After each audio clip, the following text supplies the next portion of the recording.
hero turned away and said that he didn't care if he wanted to act like he was invisible, then go ahead. The man looked at him in fear. Lloyd swung his shovel and said that they would see how long he could ignore him. The hero hit him in the face. He looked at his shovel in bewilderment. It was dented. The man smiled and thought that this magic was called protection from steel, which Canavero had cast on him. A simple shovel wouldn't hurt him. Lloyd swung again. The sorcerer looked at the shovel in shock. A dark cloud hung over the city. Steam was coming from the shovel. Lloyd looked at the shovel with confusion.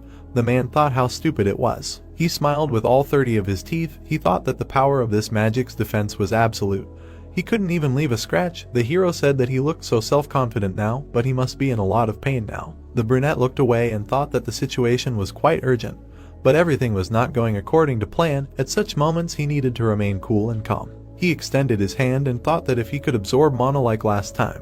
He was struck by electricity. The sorcerer smiled. Lloyd raised his eyebrows and asked if he was going to move or if he couldn't. Would something happen to the barrier if he moved? The man frowned. The hero smiled and said that he didn't have to answer since he was going to check it out anyway. The barrier stood above the city hall of Namaran. Canavero walked forward. Around him, people were lying exhausted. The man extended his hand to him and asked him to save him. The brunette looked at him. He frowned and called him a slug. Canavero kicked him in the face. He looked away. The man approached the statue and said that this was a statue of a fallen angel. He cut his finger. The brunette smiled and said that this statue would become a gate for the Prince of Hell to pass through. The ground flew away. The sorcerer looked ahead in shock. The hero was digging something. He wiped the sweat from his face. The man was swaying. Lloyd said that the preparations were complete. He approached the sorcerer. He looked ahead in panic. The guy approached him. He prepared his lips. Wind erupted from them. The ground beneath the villain's feet shook. He fell with a noise. The man looked at his stone in panic and screamed.